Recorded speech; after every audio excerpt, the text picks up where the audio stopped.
everybody. Welcome to another great episode of Wrestling with the Future. I'm your host, Psychic Medium Angelo, joined tonight by the movie maker, Mike Messier. How are you, Michael? Glad to be here with you, buddy. Michael, we got a brand new addition to the family tonight. Good. I want to introduce everybody to our new permanent co-host. This is Dan the Man Sebastiano, nice Italian boy from Jersey who traded the luxury and plush lifestyle of the great Northeast for the hills of Virginia. Why, I don't know, but he lives in Norfolk, Virginia now. How are you, Dan? Welcome to the show. I'm doing well. Thank you for having me. I look forward to the opportunity to work with you. Well, we're going to break in good tonight because we've got an amazing guest with a rich history in wrestling. But before we get to our amazing guest tonight, let's talk a little bit about wrestling. What's going on in the world of pro wrestling, Messier? Well, you still have the empty arena era of pro wrestling, as I've been calling it. Most recently on AEW, they try to make the most of it last week, I think, with the world title match. Yeah. Jon Moxley defending the title in an empty arena match. I thought it was a pretty good, entertaining, hard-fought contest with him and Jack Hager or John Hager. Hager used to be in the WWE for years and years as the All-American We the People. So he was Jack Swagger, right? Correct. Now I think he's Jake Hager. So, well, that's his shoot name, I believe, is Jake Hager. And he's doing Bellator MMA, which is also a shoot. Yeah. And throughout the show, they try to build up his Bellator MMA by showing different Bellator MMA experts, like Big John, the referee from the early UFC days. Sure, Big John McCarthy. Absolutely. Big John McCarthy and Bill Goldberg's brother, Mike Goldberg, the longtime commentator of MMA. Oh, God, sure. So they all did little sound bites where they were predicting the winner of this match. And it was kind of cool because they had all the MMA people pick Hagar, and they had the more traditional pro wrestling people pick Moxley. Imagine that. Yeah, and I think of all the matches we've seen in these empty arena situations, the people that have stood out for me across both companies really are Chris Jericho and I think Drew McIntyre, the new WWE champion. I think let's talk about Drew. Sure. I got to tell you, what bothers me, first of all, I think the guy is an amazing athlete. He's got a great gimmick. He's got a great look. What bothers me, really, and I don't understand it, but they waited till now to let this guy's personality come out when there's no people to appreciate it.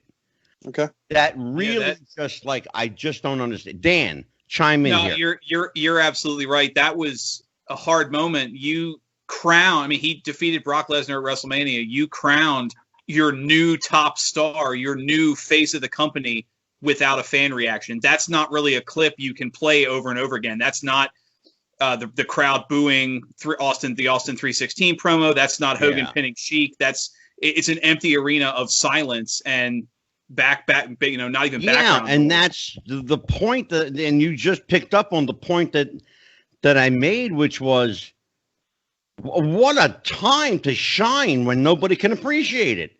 Yeah, which, if I may, I think you mentioned Jericho and Moxley, how you can see who was trained to perform as a wrestler and who was trained to perform as a performer. Watching these empty arena matches, half the wrestlers come out, or sports entertainers, depending on which company you're talking about, half the wrestlers come out and they play to a crowd because they have no other knowledge of they hit their big spots and they look for they put their hands up or they look for the moment and it just doesn't work because there's no crowd reaction. Dan, what do you make what do you make, Dan, of AEW using other wrestlers to fill in as the crowd? With the baby faces on one side, heels on the other. That I've only seen that once, and I was never trained as a wrestler, but I have seen what you could call a training match. And that's what it was. The other wrestlers in the school were in the crowd kind of cheering you on, throwing the comments out. That's what that reminded me of, was it was an old training match. Yeah. And a lot of people akin it to the indie circuit. Basically a lot of the guys, particularly in the AEW, a lot of these guys, Mike Messier, came from the Indies, right? In fact, many of them right off the Indies. I did wrestle a few matches myself a long time ago, and I can tell you that we had shows. And the group I was in was called Power League Wrestling. I wrestled as Mad Dog Mike Messier. Yep. And I can tell you there were nights or days, because we did a lot of Sunday early matinee shows, where there was more wrestlers in the building than fans. Yeah, that's most of the time. Yeah, and it's kind of a lonely, empty feeling, and you start to question yourself and what am I doing with my life, and all that type of stuff. But yeah, I think that the wrestlers, I happen to think that Drew McIntyre, it was a good idea that they went with him to win the belt. Yeah. Having a little feedback here tonight. Yeah, it's Karen McDaniel's phone, I believe. Okay, Karen. I'm sorry. Go ahead. Well, I was just going to say that I think Drew McIntyre, to me, it's working. And I would say that if they were to have kept the belt on Brock, it would, and say, okay, we're going to wait till SummerSlam. Well, guess what, folks? What if SummerSlam came and this social distancing and things weren't over yet? Were we going to keep the belt on Brock for a year and a half? We know what would have happened. Brock would have had a contract issue. He would have negotiated. He would have wanted more money. And probably McMahon eventually would say, you know what, I'm not going to give you more money. And then they'd just vacate the title for the third or fourth time. And that's only a title that's been, that's the WWE Universal title. I'm getting confused with the two titles. But my point is, I think they did what was, quote, best for business. They took the belt off of Brock. They put it on Big Drew. And yes, it's not the best hand to be dealt for Drew McIntyre, but that's the hand he got dealt. I think he's doing an A-, maybe an A job with what he's got to work with. Well, Mike, your confusion as to the titles is justified, greatly justified. In fact, they have entirely too many titles. That's one of the problems. My dog is. I'm going to kill my dog right now. Your dog's getting upset about the too many titles. One of the problems they have is that there are entirely too many titles, and I mean, you got the Tuesday night title, you got the Wednesday afternoon title, the 24/7 title, whatever. Hold on a second, Rocky. This is ridiculous. Hold on, folks. Let me kill my dog. I'll keep talking. I'll fill the spot. Basically, guy from Jersey with a dog named Rocky. There you go. I would say, Dan, that, and for the listeners, anytime you have more than one world title in the same company, you're going to have problems. The only time I can remember, and Dan, you might remember this, is the WCW in 92, 93. For about a year and a half, they recognized the NWA world title again. Yeah, and I remember that. The best reign, I was actually lucky enough to be there to see Barry Windham beat the Great Muta in Asheville, North Carolina at Super Brawl 3. And to me, that was a different feel and a different vibe than the WCW World Champion, which was Vader. So you had two world champions with distinct different lineages. They were both heel champions, which was interesting. See, and that's... Oh, I'm sorry. I thought you were finished. Oh, they kept them away from each other, and so it had a different vibe. And what are your thoughts on two world titles in one company, Dan? Well, what you just had was actually a great example, because at the time, the WCW title was your big heavyweights, Vader, Ron Simmons. It was the heavyweights, and the NWA title, Muta. You had, like you mentioned, with Barry Windham. That was your workhorse technical championship. The problem that the WWE runs into now is, one, you have, like you said, they have way too many titles, but the fact is they don't build around them either. I mean, when I was a kid, your mid-card titles, your United States title in the WCW, NWA, and then the Intercontinental title. I mean, you look at the early WrestleManias, Intercontinental title matches were always the best one on the card. That was your workhorse title. I just watched Raw and SmackDown within the last couple of days, and I can't remember off the top of my head who the Intercontinental Champion is right now. I can't either, to be honest with you. You know what? The problem is, Dan, Sami Zayn. That was the whole. He won it in the 3-on-1 match, and then yeah, that's right. Well, the problem is they're not champion long enough to get to know who they are. That's true. Yeah, you have. I mean, this is almost Vince Russo WCW era, where you'll have 10 or 12 title changes a year. The era of the 2, 3, 4 year title reign, I understand that in the modern wrestling, you can't have that, but you can still have your Becky Lynch has been the Raw Women's Champion for over a year now. Brock Lesnar had the title for what, it was like 10 or 11 months, his first reign.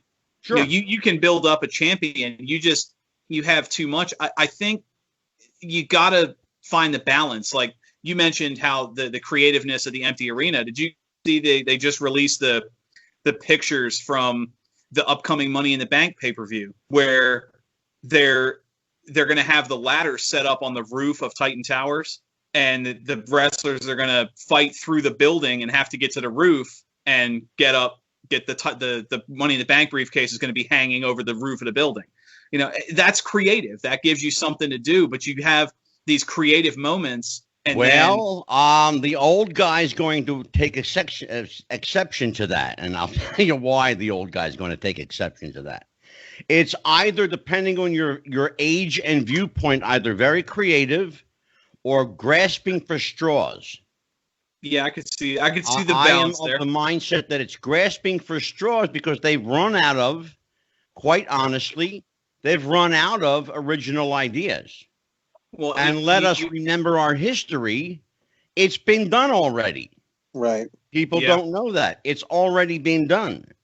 I mean, you have between Raw, just on WWE side, between Raw, SmackDown, and NXT, you have 7 hours of programming every week.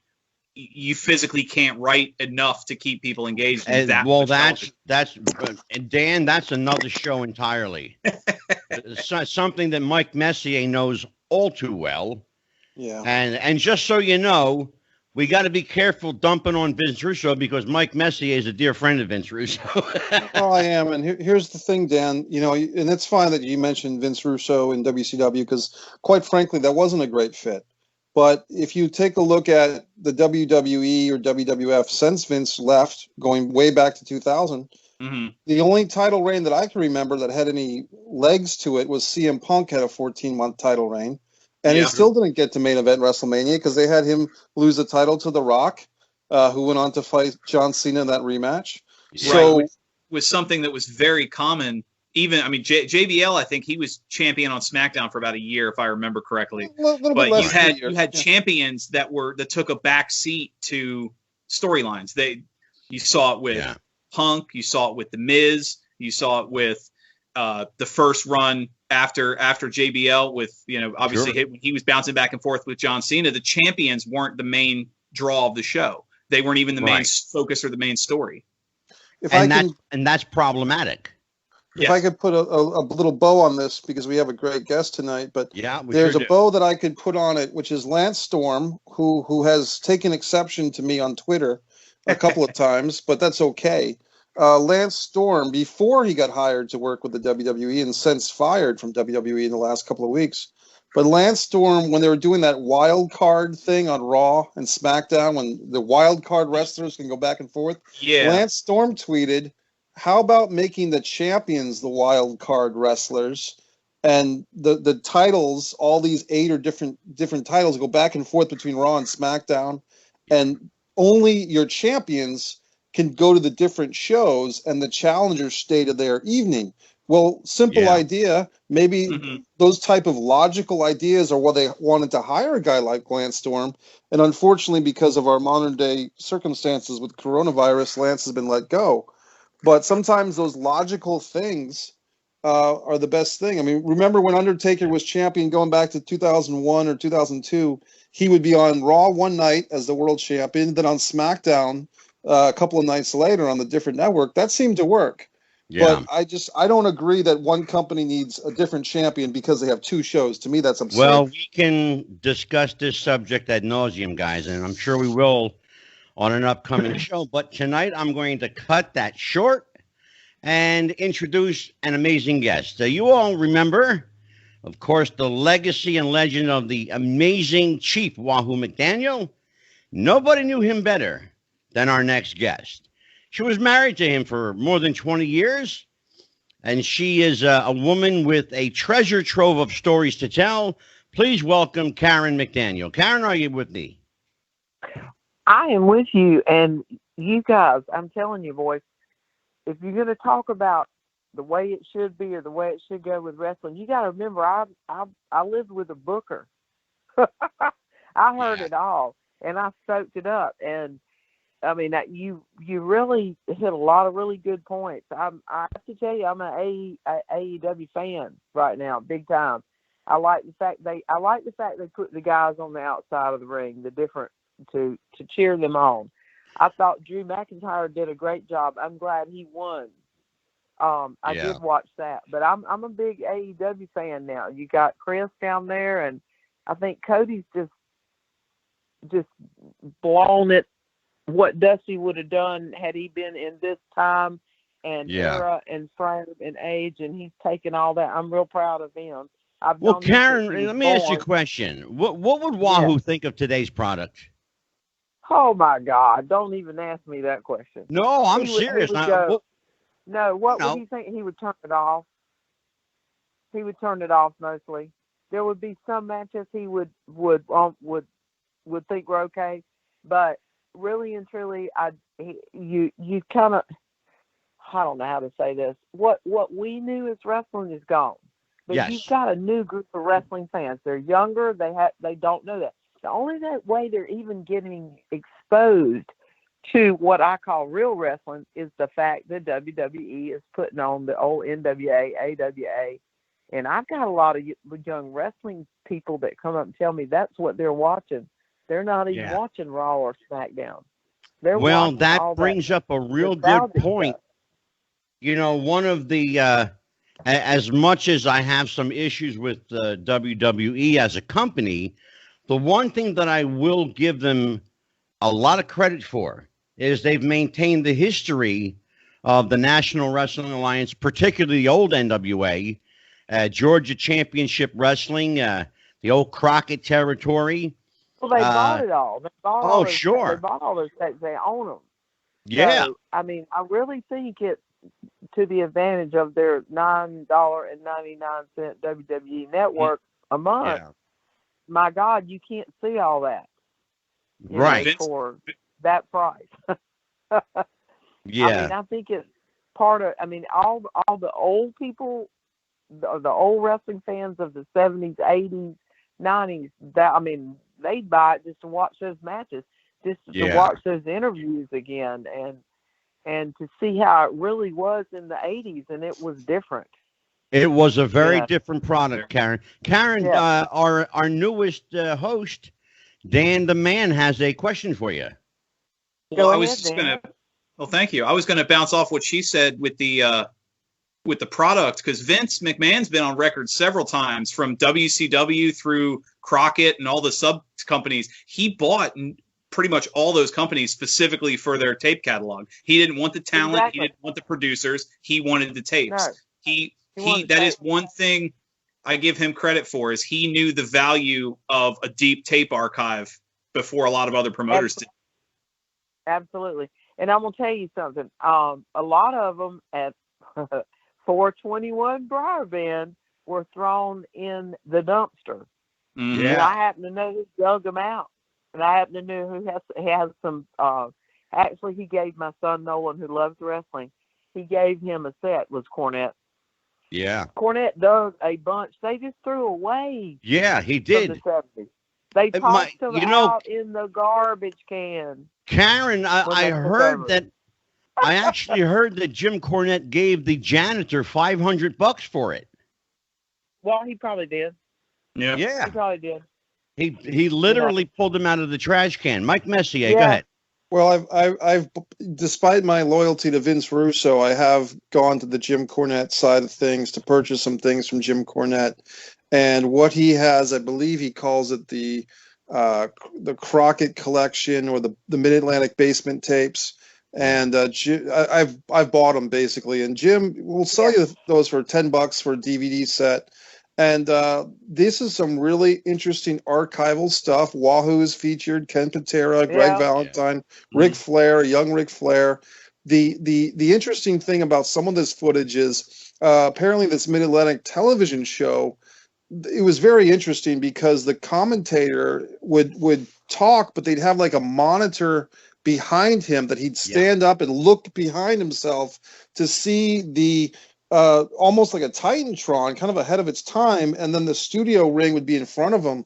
So what I always get upset about a little bit is when these young wrestling fans, they think that wrestling started with John Cena, or they think that wrestling started with Edge. There's such a rich history. When I was a fan, I would pick up Sports Review Wrestling Magazine, and they would have 5 years ago, 10 years ago, 15 years ago, they'd have an article every month called Looking Back. And you would read about the history about, guys like Dory Funk Jr. and Lou Thez and the Great Misfito, wrestlers that I never saw in action. But here I was learning about the history, and I just wish that more young wrestling fans today that are so critical about the color of Becky Lynch's hair or the color of Alexa Bliss's lipstick would take time to really study the great heritage of wrestling that Dan the Man has behind him. He's got Terry Taylor, he's got Ricky Steamboat, he's got Greg Valentine. Yeah, Karen, I wish you could see. I wish you could see the wall of fame that's sitting behind Tully? Dan the Man Sebastiano right now. It's really. There's Wahoo, there's Ivan Koloff, Ronnie Garvin, everybody's there. So, Dan, let me ask you a question. Yes. What do you remember about Wahoo McDaniel?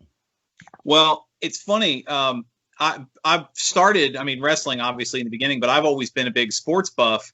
And something that a lot of people don't know is Wahoo McDaniel. Everybody remembers the defense. If it was, if I remember correctly, Len Dawson, Chiefs, the Hall of Fame quarterback. He's on record saying the hardest hit he ever took in his career was from Wahoo. Yeah. But Wahoo also holds the... Go ahead. Go ahead. I was going to say, when Denver went to the Super Bowl, I don't remember what year it was. Quite a few years ago, Len Dawson said that Wahoo pinned him to the mat many times. Was Len Dawson's quote. Right. Yeah. And everybody remembers the hits. And of course, with Wahoo, his jersey said Wahoo on the back, which was uncommon back then, to have nicknames. But he also holds the Oklahoma record. He doubled he was kicking, and he a 91-yard punt, that's a record that will never be broken again. He holds two records that have never been broken: a 91-yard punt against Iowa and an 86-yard touchdown down pass from Bobby Boyd. He caught it. There you go. Back then, Iron Man, offense, defense, and special teams. He's also in New York. When you talked to me last week about the name, somebody had given him the name Wahoo in college. The thing that they were really mentioning about in the arena, in the football, was that people would chant because he was a middle linebacker. Yes. And he would sack the quarterback, and they'd go, "Guess who?" And the fans would go, "Wahoo." And Wahoo McDaniel. I do have a picture of this. I'll send it to you if you haven't seen it on my Facebook. I actually have, Karen, and I think what we want to do now is to remind everybody that last week Mike Armageddon Murphy was relating a story about Wahoo. Yeah. He had the gist of it, but he had the details a little skewed. So that's what you're referring to. Yeah, so I'm referring to the fact that Wahoo was Wahoo's name when he was growing up. His dad was called Wahoo. He owned Wahoo McDaniel Welding Works in Midland, Texas. The sign was there. His name was Wahoo way back then. Wahoo McDaniel, my husband, was the only NFL, AFL, USFL football player to ever have his first name on the back of his jersey. And that's all it said. And that picture that you have seen is just with the New York Jets. It had Wahoo on the back. That's all it had. Didn't have McDaniel, didn't have nothing else. Yep. And actually, it's just a little note that is in the Trivial Pursuit game, Sports Edition. That is a question. So you now have the answer to that question.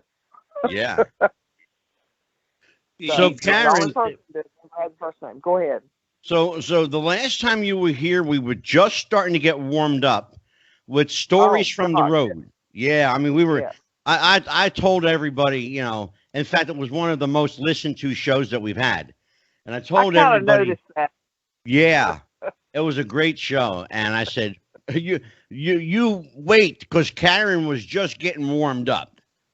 Yeah, we Oh, got to good bring her back for a part 2. And in part 2, I'm going to cut her loose. All right. So Oh, uh-oh. you just start wherever you want to start and roll, kid. Well, you want to know my tequila road warrior story? I would love Yes. to hear that. Yeah, okay, because I did kind of review our last thing to make sure what I had talked about and what I had not talked about. Yeah. But if you were a wife in the Mid-Atlantic territory, which was where we spent most of our time, up in Minnesota, yes, but most of mine and Wahoo's time together was there. Yeah. If you were a wife, if you went out drinking with the boys, you had to hang with the boys. If you couldn't drink with the boys, you didn't get to go. Yeah. Okay, so That's I true. go out to the known bar called Whispers there in Charlotte, very popular at that time. Yeah. And I'm sitting on a bar stool facing Wahoo McDaniel. I've got the Animal behind me and the Hawk behind Wahoo and Paul Ellering standing in front of us. And they're getting shots of tequila. Well, it was Cuervo 1800 was what was popular then. And I don't know that I drank much tequila, but I was doing shot for shot with them because if you get to go, you got to hang with the boys. So I knew there was no more shot I could do. I knew it. And so I took the shot and I threw it over my shoulder, my right shoulder, and it landed on the animal's foot. Uh-oh. And he leaned over and he said, "Don't worry, I'll never tell." The next day at TV, I've got every single wrestler calling me at home saying, "You can't hang, you can't drink with us, you can't go no more." And I don't know how many years later it was that I did see Animal again, years later. And he walked right up to me and said, "You want to do a shot of tequila?" And I haven't done a shot of tequila since then. I can't even smell it. You know, Karen, the last time you were on the show, you were telling everyone that your best friend dated a young man by the name of Ric Flair. Yes. Everybody that I know, I've been around this business a long time. Everybody I know has a Ric Flair drinking story. So I would imagine that Karen McDaniel is no exception to that rule. So you've got to have a Ric Flair drinking story in you somewhere. Well, we would have the parties. Now, Okay. and I'm not going to kayfabe on this. The parties would be at mine and Beth's house, which would be Beth and Ric Flair and Karen and Wahoo McDaniel. We'd have the parties at Beth's house or whatever. So we'd be over there preparing for the parties all day.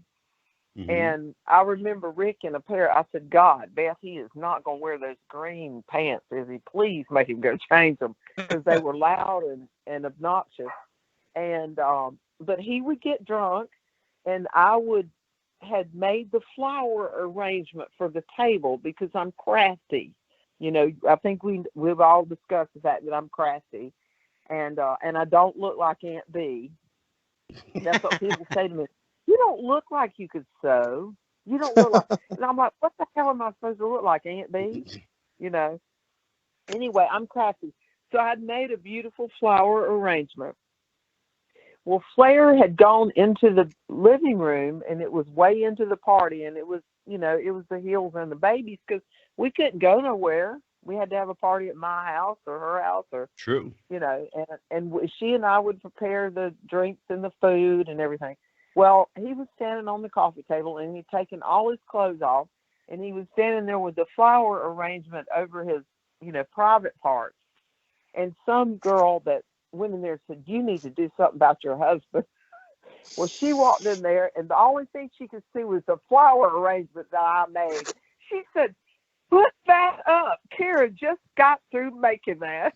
It wasn't the fact that he was standing there naked. It was the fact he had messed up the flower arrangement.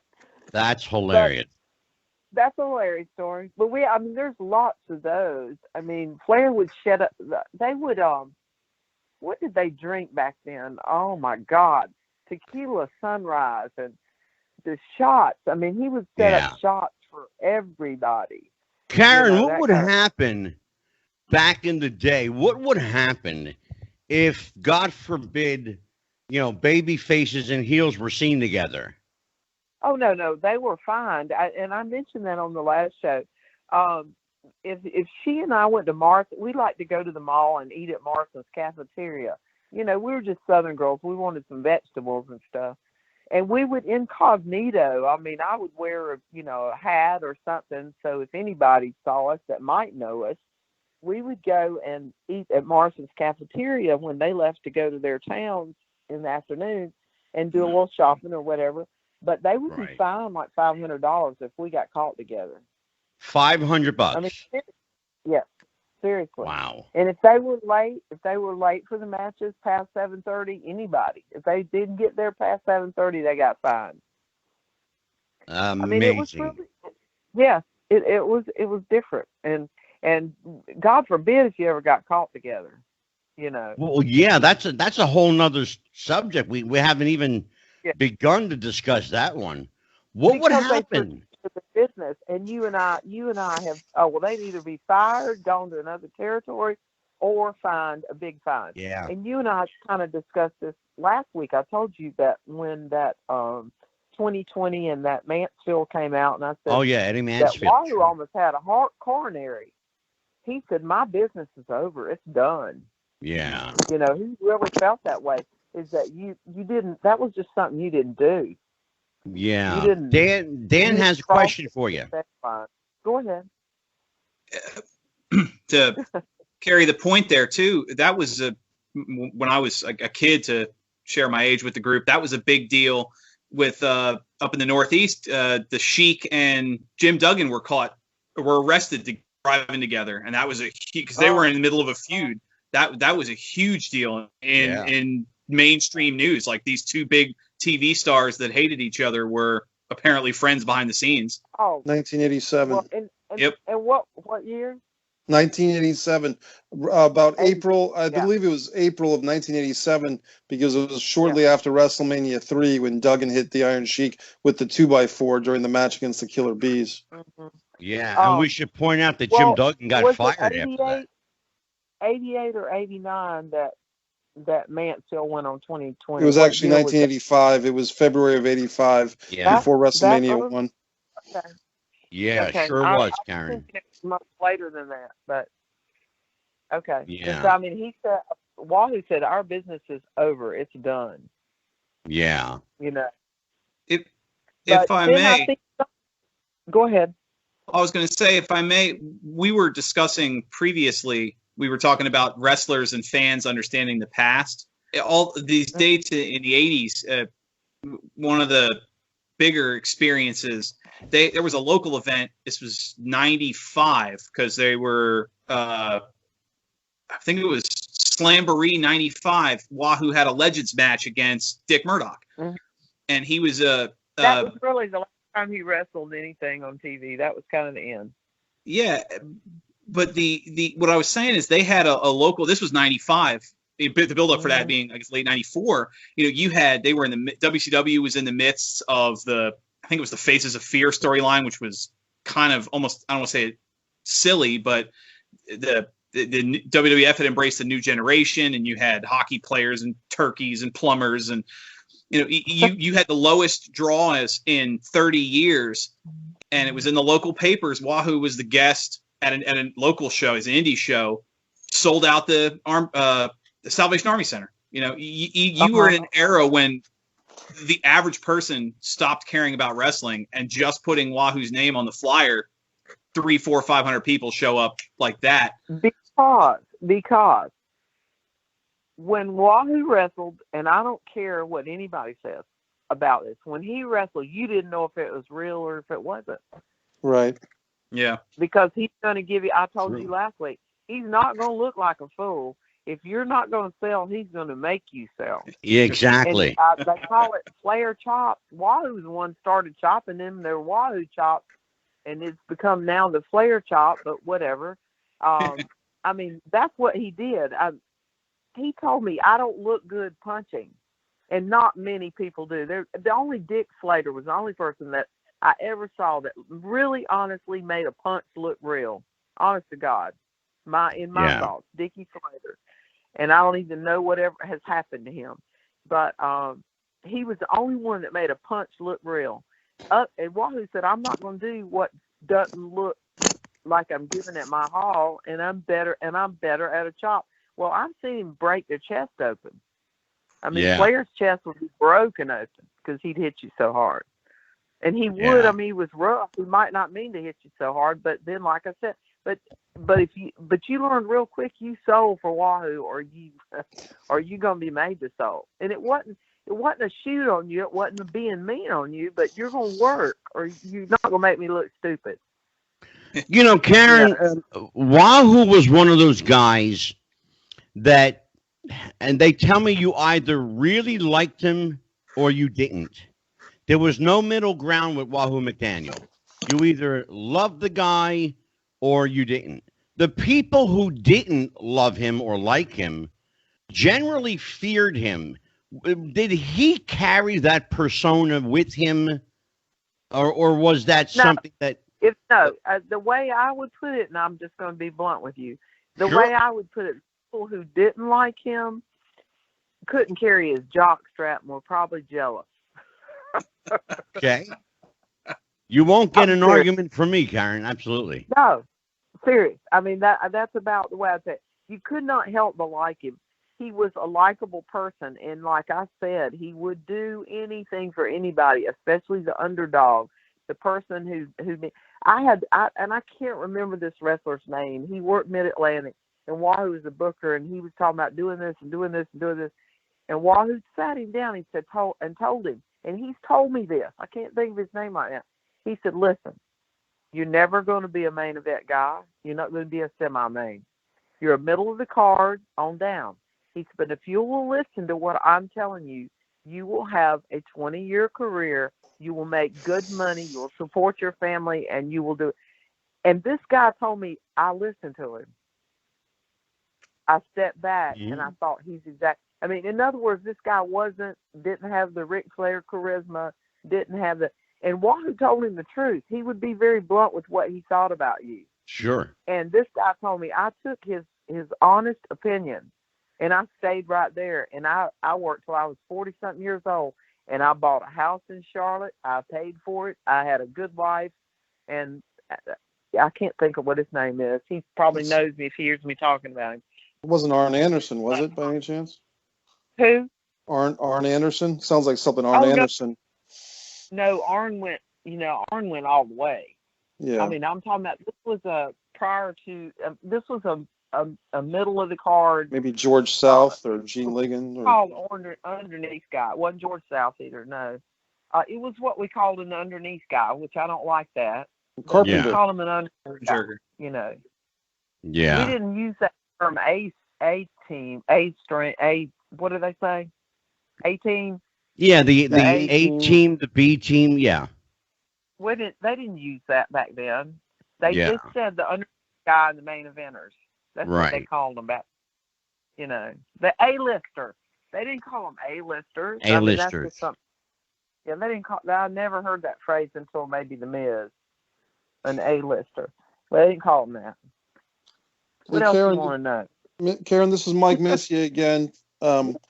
You know, you were speaking about 5 minutes ago about Ric Flair and Wahoo and their relationship. And I recall that just before Jim Crockett Promotions really took off, kind of like in the summer of 85, there was a program, late 84, early 85. They called it the Super Feud.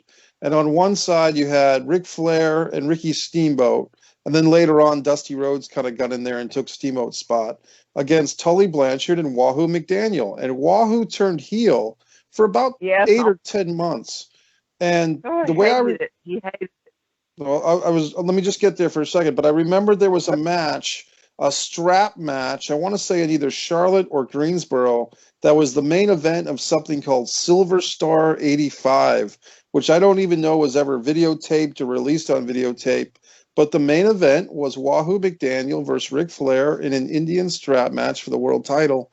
And I just don't know if that match has ever been released on video. I wish it was. But I just wanted, you kind of got to the answer of my question, is how did Wahoo feel about going heel for that 8 or 10 months? I'm sure that there's a strap match between them did take place. I don't really ever remember seeing it. Someone actually, and I was there during this. They would go 1 hour of Broadways. They would just absolutely kill each other. It was awesome. I mean, again, nobody could do what they did together. Or Greg Valentine. Now I've seen the tapes of him dad, but I didn't come into the picture until after the plane crash, and his dad was already paralyzed. Greg's dad. So I never actually saw them in person wrestle, but I know him and Greg gave it all. Well, you know, Karen, right, so Mike mentioned. He's talking about what he despised being a heel. Okay. He had a hard time being a. You know, Karen, Mike mentioned that Indian strap match.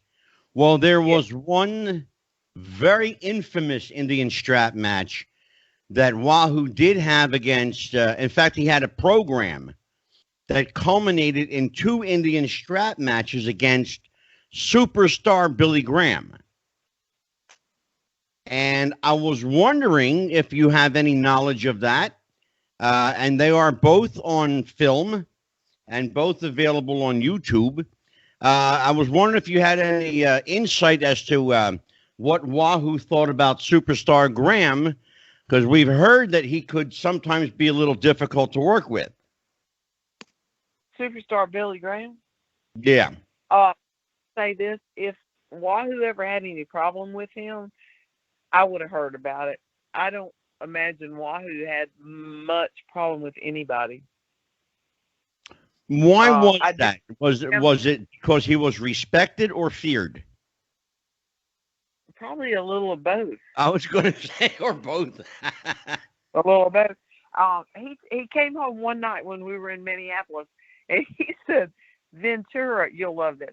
Ventura had sent him a message over, please don't be too tough on him because I just ate a pizza. Wahoo sending a message out, look out, MF is coming.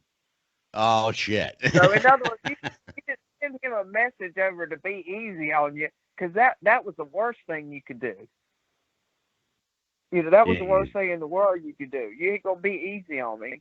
Right. So, go ahead, Dan. I was going to ask asking me about him being a heel. It was hard. Yeah, she didn't get to answer that question fully. What was his feelings? Wahoo. Why did he hate being a heel? He didn't. Why did he hate it so much? The fans were mad at him. He couldn't take that. He couldn't take it when he was a good guy and somebody pulled his feathers. I mean, he hated. He hated it when he was good. He could not tolerate the fans not liking him. He really didn't like being a heel at all.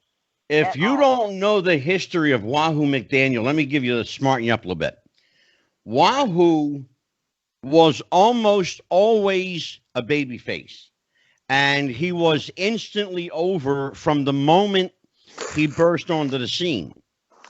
One of the things he didn't like in life was not being liked. And that transcended the ring. Am I right, Karen? He liked being liked. He didn't like being unliked by people. No. Well, he had been cheered since high school playing football. He'd been cheered. Everybody liked him. Everybody wanted to be around him.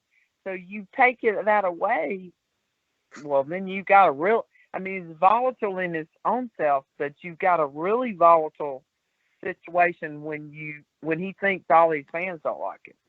Yeah. You know what I mean? Now, Tully, I'm telling you, I've watched a lot of them. Tully was the best heel there ever was.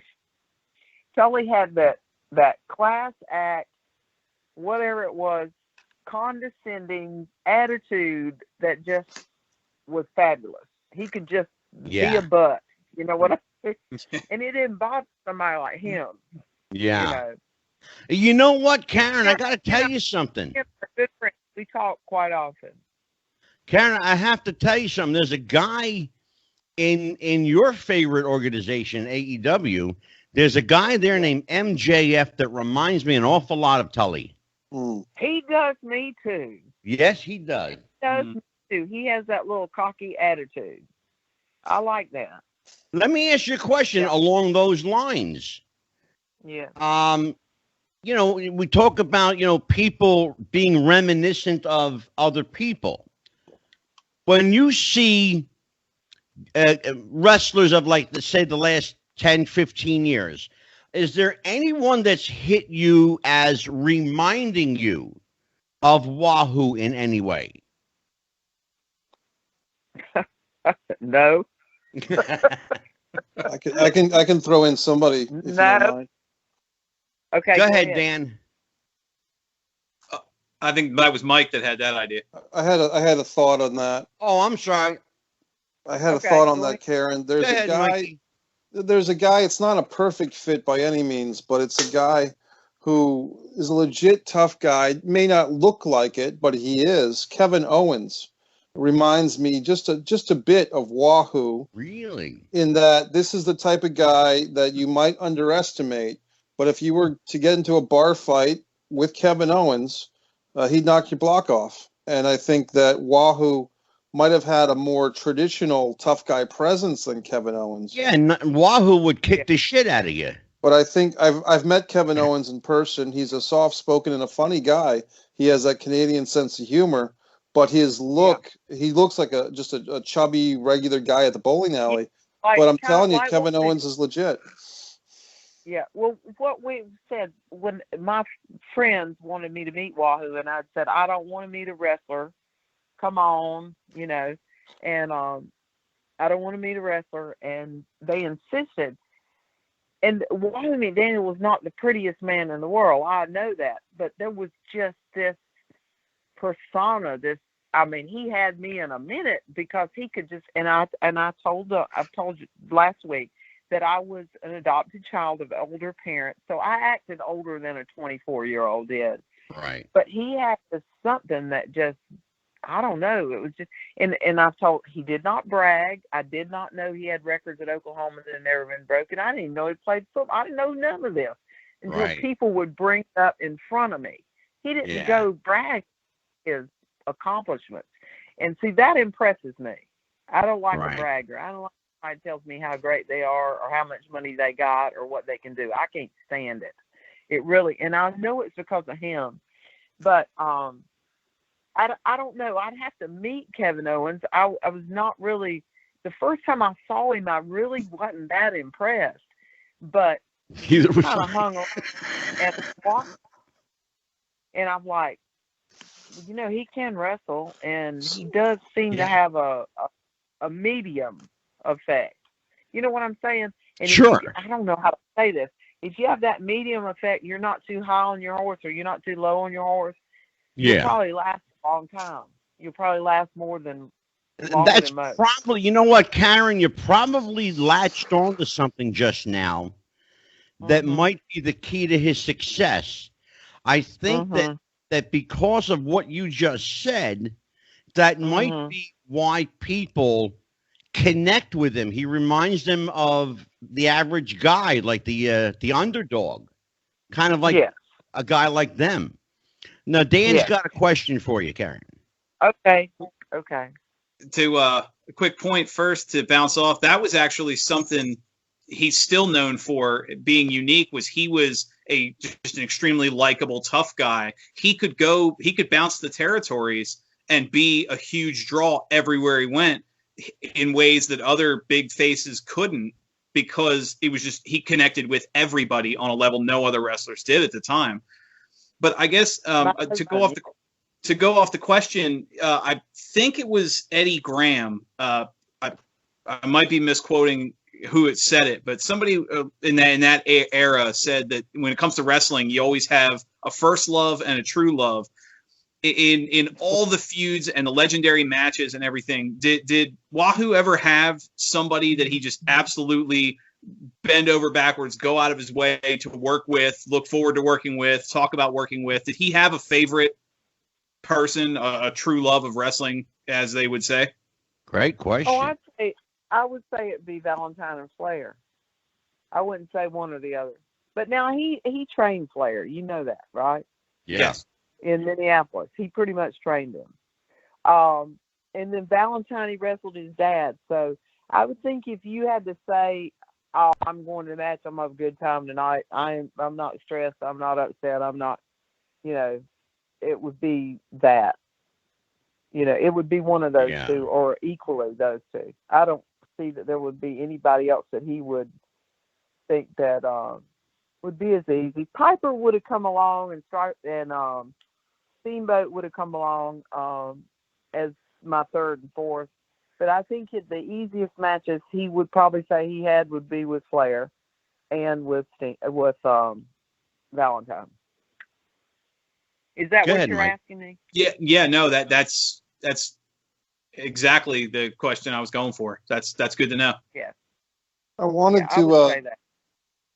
Hi, Karen. This is Mike Messier again, and I wanted to make sure that all the fans out there, especially the younger fans, I want them to make sure that they know two matches they could readily find available online or on the WWE Network to watch Wahoo in action that I think were really good matches. That maybe just as a starting point. I'll mention three.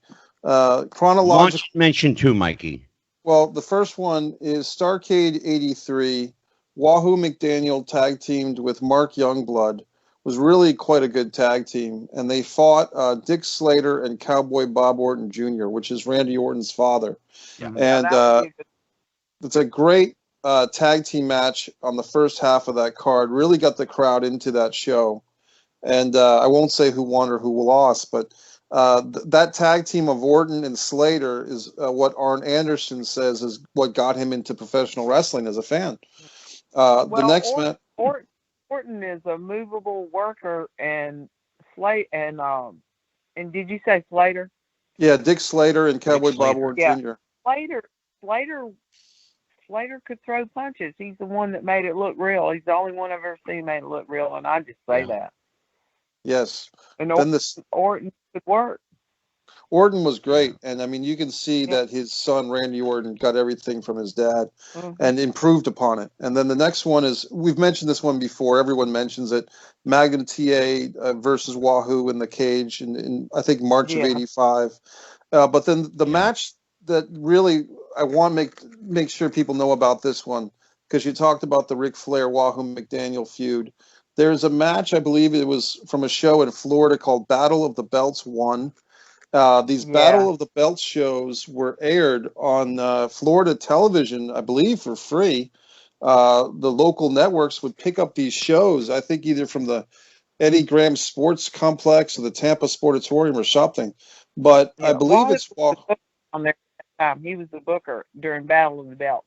We had I was at Battle of the Belts 1 and 2. I have jackets, the jackets with Battle of the Belts on the back, mine and his. Wow. That's awesome. That's really cool. But go ahead with your story. He and Flair had a match that was incredible. I want to say, and I'm not going to give away the results, but I think they main evented the first Battle of the Belts, Rick and Wahoo, for the world title. And talk about a match that feels like a real competitive fight, not a choreographed Kenny Omega in Japan with the doll fun fest, but two guys who actually believe in professional wrestling and what it stands for, having a real match for a championship that actually meant something, a touring world title match. If the fans want to find the best of Wahoo, the older Wahoo perhaps, in the mid-'80s, go ahead. He was older then. Go ahead. Well, I'm just saying that because Wahoo started wrestling, I think, in the mid-'60s. So this is a guy who's been wrestling for 20 years at this point. And you know, just fantastic stuff. You talked about watching older wrestling. I'm watching Super Clash 4 on the WWE Network, the AWA Super Clash 4, which I believe was in 1991, and I think Wahoo McDaniel is in the main event World Tag Team title match, which I haven't gotten to yet, Karen, but I'm looking forward to seeing it. So Wahoo's career spanned the 60s, 70s, 80s, and 90s. Yeah, he was 50-something years old then. Wow. Go ahead, Dan. I was going to say I guess it was closed circuit back then before pay-per-view. His first closed circuit match was in '65, and his last pay-per-view, the one I mentioned earlier, Slamboree, was in '95. So, I mean, you have 60. I mean, in an age when in the '80s into the early '90s, in an age when wrestlers were broken down, beaten, in some cases had passed on, he was still one of the biggest draws in the business. Wahoo always took care of himself. Yeah. Well, he really did, Karen. He was, Wahoo, if you looked at him, didn't look like a physical specimen, but he could go. honey, he did go. Oh, I know. He wrestled. Think about this. Back there, they wrestle 7 days a week, twice on Sunday. Yeah. He might have a day off every 3 weeks. Do you think he needed to go really work out to have longevity? Oh, And shoot. I mean, he might have to have had big muscles and popped up muscles and stuff, but to be able to go a 1 hour Broadway, he Sure. really didn't have to. He was working every day physically. Now, Yeah. the man was the booker in Charlotte. He would be at home. He would get home after drinking at the bar at 2 or 3 o'clock in the morning from the town, and then he would be up. He would run to the office and do an hour or two of the booking, and then he went to the golf course or he went fishing until 4 o'clock. He would come home in the afternoon, take a bath, shower, and go to the town. And I'd be looking at him like, when am I ever going to see you? Well, I was going to ask you, Karen, when the hell did you ever see him? I never saw him. Maybe that's why you stayed married so long. That's probably right. Somewhere between 3 o'clock in the morning and 7 o'clock. So, I mean, but I'd be sewing all night. I'd be sewing till whenever he got home, or whatever.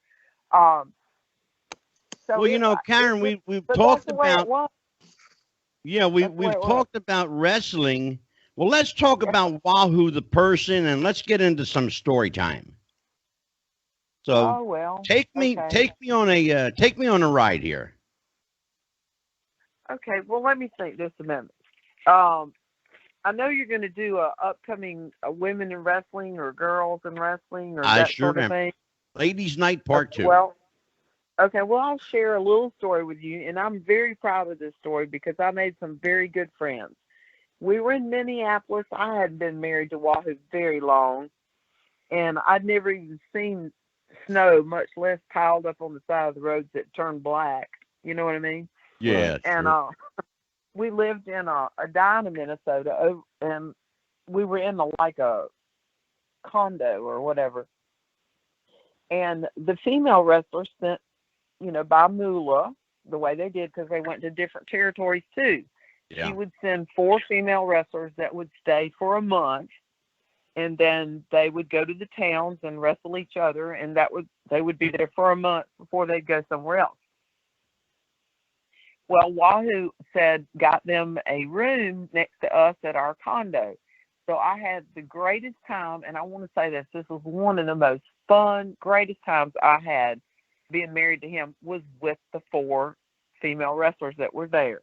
And they were Velvet McIntyre, Judy Martin, Joyce Grable, and Wendy Richter. And we had a blast. And Wendy Richter is the one, because like I said, I was 24. She's the one that got me working out, going to the gym. I went with her. She showed me how to work out. She's a cool girl. And I saw them all in 2011. I got to see all of them. Now, I saw Judy last August. I did see Judy. And I've seen Joyce in the last few years. Wendy, I haven't seen since 2011. But we had such a blast. And Wahoo would drive to the towns. Well, since they were going, I got to go too. And we would ride to towns, and I can't remember if it was Judy or Joyce said they would never forget this. I said, Wahoo, I got to pee. Well, he ignored me right on down the road. I said, Wahoo, I got to pee. Went on down there. And Joyce said, all of a sudden I looked at him and said, Wahoo, I've got to piss now. And he went, oh, okay. And he found us a place. She said, I will never forget that. It's like he totally, until you just got in his face. He was somewhere else. He was somewhere else. He was driving with all these women down the road. That's funny. Those are like times that you'll never forget in your lifetime. Yeah. You'll never forget those. And Piper, have I talked about Piper at all? Not much. Not yet. Okay. All right. Piper came to the Mid-Atlantic. I don't know where he even came from. Portland, Oregon. Well, yeah, I don't know where all he had wrestled prior to that. But he came and he was wrestling for Don Owens in Portland. Okay. And came to the Mid-Atlantic. I just thought he was the coolest guy, and I loved his wife Kitty, and they were very I don't know, they weren't quite the social butterflies that say that me and Wahoo were, or Beth and Rick were, the party animals, or the so and so. But Piper was, and he brought. Have I told you about when he brought Wahoo home one night? And I didn't really know him. Okay, well, this is a good story. He brought Wahoo home one night, and it was very cold. And there was another wrestler in the car with him, and he had driven. Well, Wahoo was drunk. And he came, and he knocked very nicely on the door. And he said, he had never met me. He said, Miss McDaniel, Wahoo's out there in the car, and he's drunk, and I'm going to leave him out there. I said, no, fuck, you're not. It's 32 degrees. You got him drunk. You're bringing him in this house. So they did. Him and the other, so I didn't take anything off of anybody. Him and the other wrestler drugged Wahoo in the house with his feet under him and laid him on the couch. And I said, okay, you can go now. Well, the next day, oh my God, Wahoo had gotten up. We were in an apartment. Wahoo had gotten up and had bounced off of all the walls before he made it to the bed. And there was blood everywhere, and all over the walls. It looked like there'd been a murder. And oh my God! And it was. I got up the next morning. I said, okay, well, there's blood everywhere now. We've got to have the walls painted. You know, it was just like a matter of fact thing. It was unbelievable. It was a sitcom. We got to have the apartment painted. But Piper, after that, Piper and I got to be friends, and Kitty was having babies at that time, and he called Wahoo Four Feathers. And so I nicknamed his firstborn child Not Yet Feather, because Wahoo called Piper One Feather, because he called Wahoo Four Feathers, and we named his daughter, who I think her name was Anastasia, his first daughter. We called her Not Yet Feather. You know, I mean, I have some real, you know, stories. You know, we moved so many times, and Wahoo would disappear, and me and the wrestlers would be moving the shit in the house. And I'd say, where did he go? And he'd come back with donuts and coffee for us or something, you know. You know, from Karen, I drove the damn cars, he flew. Karen, when you're in that business, you know, you get to know people in the ring and you get to know them out of the ring. Yeah. Who was Wahoo's favorite person to hang out with outside of the business? Maybe somebody not even connected with the business. Who was his best friend? They were golfers and fishermen. Joe Mullis from Charlotte, he fished with a lot, freshwater fishing, golfing. He went to the golf course and played golf. If he wasn't going fishing all day, before he drove to the town and wrestled, he fished all day, or he played golf all day. Now, I was welcome to go. Don't get me wrong. I was welcome to go. I wasn't a great golfer, so I didn't really care to go to play golf. Yeah. Although my son Nolan is phenomenal, and he's not even had any lessons hardly. Was that his thing to do to relax, to wind down? I want a little insight into the human being. We know a lot about Wahoo the wrestler. I want to get to know who the guy was. The guy had hobbies. He had a life. He was a whole lot different than most of them. He had a life. You know what I mean? He cared about other people, and he wanted to go play golf. He wanted to go be in fishing tournaments. He wanted to do all that kind of stuff. He grew up that way. The family was like that. They all hunted and fished. My honeymoon was spent in Del Rio, Texas, and me slinging him off the back of the trailer. He taught me how to back a trailer and into the water, and we'd go catfishing all day. I came home from my honeymoon with my hands cut all the pieces from skinning catfish. I mean, he had a life. His life was not wrestling. That was his business. And so few of them, and it's so sad to me, because so few of them know nothing else but that. Ric Flair's one of them. I don't know a lot of the younger people, but they don't have that. I mean, they might have working out in the gym, but they don't have social. I mean, I don't say it was easy for him to leave wrestling or easy for him to leave football, but he had a life, you know. And Karen, when he got sick, he said, Karen, you don't understand. I've done more than most people could ever even dream about doing in a lifetime. Yeah. And he was right. He had. You know, Karen, you give me an insight into a guy who lived really a fullness of life that few people really get to enjoy. What did the two of you guys do together? Oh, we went fishing together, or we cooked and had parties and watched football. There you Those go. were our. We cooked a lot, and we had parties a lot, and we watched a lot of football. You know, we loved. I mean, I loved watching football as well as he did, and still do. Yeah. And we went fishing a lot. I mean, I caught striper at Clark Hill Dam in a 36-pound striper. He actually took the Road Warriors striper fishing. Both of them, hawk and animal, both caught 30-something pound stripers. Oh, They'd I would never have even paid done to see that. that. I I would know. have paid to see that. You can ask Well, Dan my because- co-host Dan has a questions for you. Go ahead, Dan. You take Okay. it for a bit. I was wondering, going on more of you were talking about the life and sports and everything. I'm just curious. I mean, you're talking a multi-sport athlete, one of the best talents he's ever had. And obviously, you know, you talked with the success of fishing and golf. I mean, was there anything he wasn't good at? Like, it's just everything just seems he's just one of those. Maybe it's part of the appeal. Did you say basketball? Basketball. Really? His mom told me. You answered that question quickly. I feel there's a story here somewhere. Yes. His mother told me we were so embarrassed we would not go to his games. He could not dribble the basketball. He could not do it. So you mean there was actually something the great Wahoo McDaniel was not good at? Not good at basketball. Mm-mm. And Wow. his mother told me that we were embarrassed. She said we were embarrassed.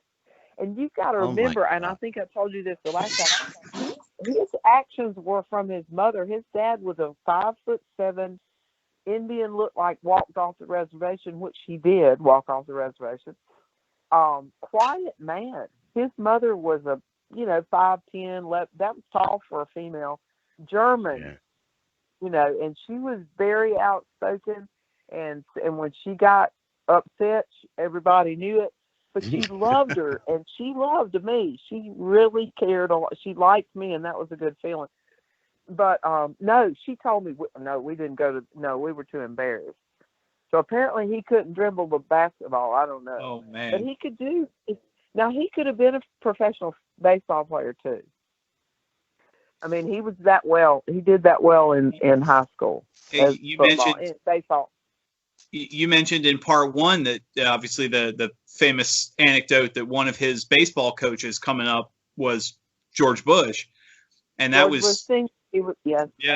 George H.W. That was something he had mentioned before. George Bush talking about his old sports days was that Wahoo was one of the best baseball players he'd ever coached. Yeah, he was. He was great. And Wahoo said he remembers Junior and the sister running around the field while his dad was coaching, Yeah. Actually, there was a time when he was, I believe, the president, and he was in Charlotte, and Flair was there because he was promoting, the president and Republican. I remember that. And Flair said, this is funny, George Bush walked up to him and said, "Where's Wahoo? Isn't he coming?" And Flair said, "I don't think so. I think he went fishing." And he did. He went fishing that day. Oh, that's funny. He did. But I mean, he cared about it. Another time we were in Florida, and this is a very true story. Hank Williams Jr. called the office, Eddie Graham, the office, and they wanted Wahoo to come and appear on stage with Hank Williams Jr. He said, "I'm not going up there. He'll make me sing or something, and I can't sing." He wasn't going. I said, "Please, let's go. You don't have to sing." No, he'll want me to sing or something, and I'm not going. And he would refuse. He would not go to the concert and go on stage with Hank Williams Jr. because he said he will make me sing, and I can't sing. I mean, did he realize, Karen? Did Wahoo realize how over he was? No. No, he lived life for himself and the people around him. He didn't care about all that. I'm really telling you, he really didn't care about that. It was his business, his living, his money, his people that were close to him. His people might call him selfish in that he wanted to do whatever it was that he wanted to do. It didn't matter if you were a famous star or you were somebody else. If he was planning to go fishing that day, he's going fishing. You know, it wasn't anything against you, but people might call that a selfish way, but that was just him. He didn't think anybody was better than anybody else or less than anybody else. He didn't look at things and people. He was different. I'm telling you, he was very different. Well, he was very different. He didn't want anybody to be treated badly. He did not like people to be treated badly. But if you gave him any problem, he would confront you. And he was always. And my oldest son has gotten the only 2 fights he ever got in school were trying to protect the fat boy, black boy butter from the white boys, or the fat black boy butter from the black boys. I mean, he was the same way. And Storm too. They didn't get in a fight unless it was to protect somebody. They were ridiculed, or they were. You know, I think that's an attribute for anybody. I'm making him sound like he was the greatest man that ever walked, and he pretty much was. Now, my life, my romantic life as the wife, it wasn't a bed of roses. I told you a story last week. It was not a bed of roses. Yeah. But I will say this, and I've said this before, a little bit of good is better than a whole lot of nothing special. Well, I'll tell you what, you know, you must have done something right, and for that matter, he must have done something right. You guys were married for 22 years. Yeah, and at a period of time, we lived in 2 different houses around the corner from each other. I mean, there was a period of time. There were a lot of times that we were shook up, you know, or he didn't act right, or things weren't right. I'm telling you, it was not a bed of roses. But he knew in the end, I'd be the one that was there, you know? Yeah, absolutely. Sure. So, go ahead, and honest to God, he would not take care of himself. His way to lower his blood pressure was bleeding at night. Truthfully, Wow. He would not take blood pressure medicine for, you know, now I'm a nurse, so blood pressure medicine now doesn't have the bad side effects on a man like it did during those days. And I'm sure you boys know what I'm talking about. Yeah, he sure. wouldn't take the blood pressure medicine because it affected his manhood. You understand me?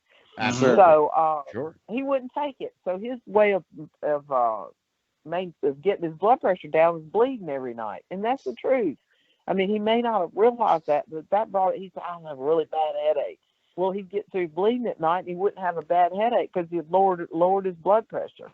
Yeah. You know, and after a while, that high blood pressure, and then at 40, almost 50, he had got diabetes. Well, those 2 things wreak havoc on your kidneys, and he ended up on dialysis at 55.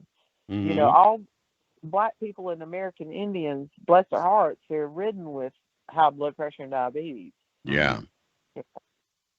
So more so than Caucasians or other races, and that, you know, I understand. It was a different time. Yeah. Dan, you got final questions for Karen? Well, I was just curious. You Angela, you asked her about if he understood how over he was. I'm curious in the other side of it, that you mentioned very colorfully that the people that had issues with him were so beneath his talent. I mean, you look through the virtual who's who of the great names of wrestling: Eddie Graham and Jim Cornette and Dory Funk and Fritz von Erich. All these guys would tell you in a heartbeat, Wahoo McDaniel goes on the Mount Rushmore of wrestling. You know, you got, I mean, golf and fishing and drinking and friends and parties and cooking. Did he understand? I mean, he even maybe if he didn't click with the fans, did he understand that he was the greatest? Like he was, I mean, did he understand how good he was? If he did, he did not brag about it. If he did, we didn't discuss that. I mean, at his service for his, think about this now. I mean, my son Zach was 12 years old, I think, when he died, 12 or 14. And we were at his service, and everybody got up and spoke. Terry Funk got up and shared a story. There were all kinds of stories. We were in Midland, Texas. And my son got up there, and he said, I just want y'all to know I had a great dad. He said, how many kids do you know have a dad that set up a cardboard box in the living room and let you shoot a pellet gun at it?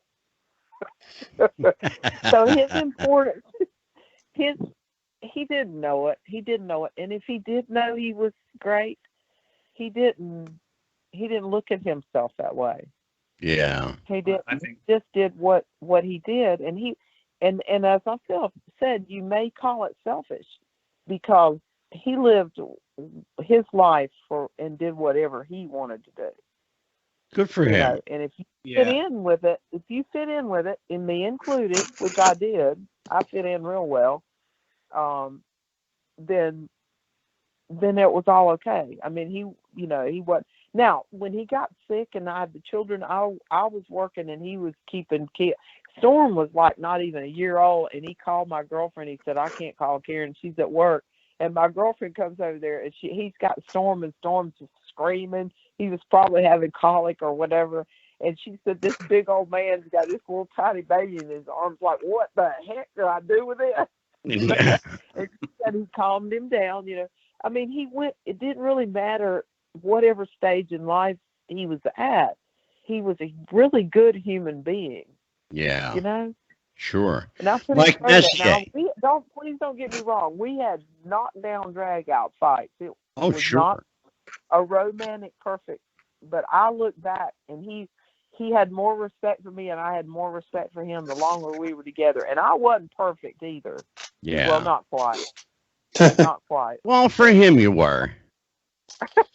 Mikey Messier, final questions or comments for Karen? I guess it's a comment, Karen, because I love hearing these personal stories and kind of gaining a new understanding and respect for the wrestlers' wives of that era who really had to tolerate some craziness. And kudos to you and all these wrestlers' wives for allowing these men to go out and entertain us while you kind of kept the home front. But I just wanted to rattle off, as the wrestling fan that I am, some of the better opponents for Wahoo. If people want to do further research, Terry Funk, Abdullah the Butcher, and Wahoo probably dug, craters into each other's foreheads with forks and pencils. The coat hanger, they almost lost over the coat hanger. Oh my God.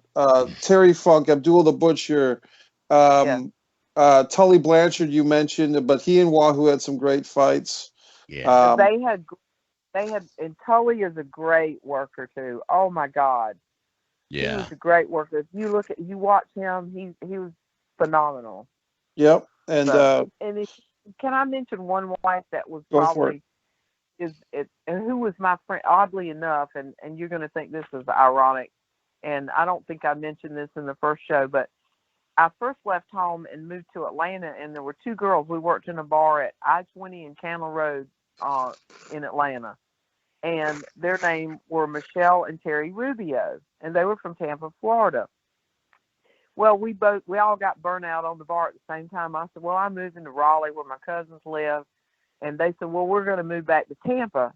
Well, 8 years later, I'm sitting at a wrestling match in Tampa, Florida. And this girl nudges my knee, and I looked. She said, do you have the time? And she asked me what time it was so she could look me in the face. And this was 8 years later. And she said, is your name Karen? And I looked at her. I said, is your name Michelle? And I said, what are you doing here? She said, we're at a wrestling match, right, in Tampa. I said, what are you doing here? She said, I'm married to Dusty Rhodes. What are you doing here? I said, I'm married to Wahoo McDaniel. Now, is that not crazy? Funny. That is she crazy. and I have been friends way before we even knew what wrestling was. She had moved home to Tampa and met him. And she and I have remained great friends. And I call her a lot of times on Wednesday nights when AEW, while we text each other. I said, I like this, I like this, I like that, I like this that he did. I'm so proud of Cody because he did this. He stepped out on his own. And I've got to tell Cody, I feel like I'm going to tell Cody you said that. Because, and Dustin was in high school, you know, when we were in Charlotte. So I wanted kudos for her because she was the perfect wrestler's wife. I'll tell you what, that's one person I'd love to have on the show. Oh, Michelle is such a sweet. She's more quiet than I am. I don't know if you get too much out of her. I know, right? Well, you know, Karen, last time you were here, I mentioned to you a story that I heard about Wahoo clearing out a bar. Yeah. Remember that? Well, guess what? Yeah. What? I did some homework and I reached out to some friends of mine. And I have Magnum TA coming on next week. Okay. And the week after that, I have an old friend of yours coming on. Somebody that ran the roads with Wahoo, and somebody, in fact, that was involved in that bar fight with Wahoo. that when he cleared out the bar, it was in Oklahoma City, in fact. That person is Sam Houston. Oh, okay, Little Sam. I love it. Did I say Little Sam? I didn't mean to say that. And Sam was there that night. Her husband. Okay, well. And Sam told me the story. He said, "What happened?" Yeah, what happened was, they had a show that night, and a bunch of the boys went to a bar. There was a guy there, big old, big mouth redneck, shooting his mouth off. And the boys were ignoring him, including Wahoo. They just blew him off until the guy walked around the bar and got into Wahoo's face. Okay. You don't do that. No, apparently the guy found out the hard way. You don't do that. Because the guy proceeded to take his beer bottle, lift it up, and as soon as he did, they knew what was happening next. He was going to hit Wahoo with a beer bottle. Well, that never happened, of course, because all the boys protected, their own. And Sam said that he ran blocker for Wahoo that night. He remembered the whole story, and he said that Wahoo just went ape shit and cleared the entire place out. After everybody was gone, it was just the boys left in the bar, and they had the whole place to themselves. And Sam Houston told me that story. Well, I totally believe that because you didn't do that. That's just not something you did. What I told you is when you mentioned that to me, I said, well, I don't know. My oldest son, he just did that a few months ago. I don't think you're talking about that.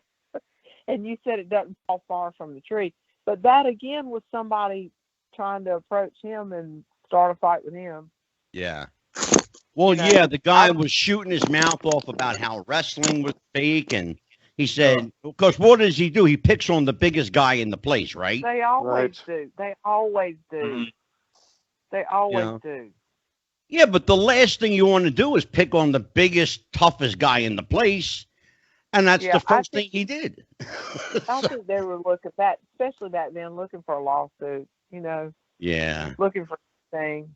Well, Karen, I'll tell you what, you are an amazing guest. This was part 2. We're definitely going to have you. We got to have you back because you got so many stories. Oh, you really do. You just can't shut me up.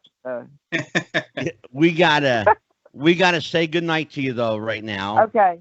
And you have a great night, and I'll be in touch with you over the next day. Okay. Thank you. Right, I had a great time. It was a lot of fun. Thank you so much. I tell you what, every time we have you on, our numbers just go through the roof. Well, good. I'm glad to hear that because I've got a lot more cute stories. I've got a lot more stories you'll enjoy. I know. I can get you in touch with Michelle if you want to give it a shot. But I would love to. Sure. Okay. It ain't going to hurt. Absolutely. Okay.